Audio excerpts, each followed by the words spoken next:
If you're a rasam lover, then I would definitely recommend you trying this rasam. It's just ready in 10 minutes, perfect for your lunch, tiffin, or your dinner. Or even if you have cough or cold, it keeps you really very warm. Let's start making it. In a blender, I've added in some peppercorns, I've added in green chilies, I've added in dry red badige chilies, cumin seeds. Next, I'm adding in some garlic cloves, coriander leaves, and tomatoes, and then blend it into a smooth paste and keep it aside. Now, in a pot, I've added in oil. Once I've added in oil, I've added in mustard seeds. When the mustard seed starts spluttering, add in curry leaves, hing, chopped tomatoes, and saute it really very well for at least a minute. Now, for this particular rasam, we are not adding any kind of dal. Tomato is the base for our rasam, so the tomatoes needs to cook really very well.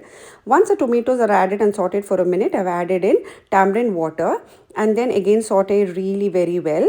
Now at this stage, I feel when you see the first boil, at this stage you need to add in turmeric powder, salt to taste, add a little bit of salt at this stage, and then you can adjust it as per your taste later. Now I'm adding in a little bit of jaggery. This gives a lovely flavor and it balances the flavor of our rasam.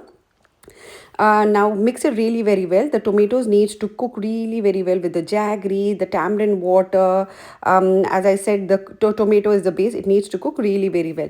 When you feel the tomatoes have turned slightly mushy, at this stage you need to add in the paste which we made by adding cumin, pepper and all of that, and give it a good mix. Just see to that it's mixed really very well with the tomatoes and the raw smell is gone. Once you see like 1 or 2 boils, at this stage add in hot water, because when you always need to add hot water, otherwise the flavor of the rasam will change, and give it a good mix. Let the rasam come to a lovely beautiful rolling boil. That is when the flavor of the rasam will enhance. Once the rasam starts boiling, add in fresh coriander leaves, check for your salt, and your super tasty rasam is ready just in 10 minutes. Please note the measurement and the ingredients are on the screen. You can serve this with hot papad pickle. That's it. If you like my recipe, please don't forget to like, share and subscribe to my channel. Enjoy.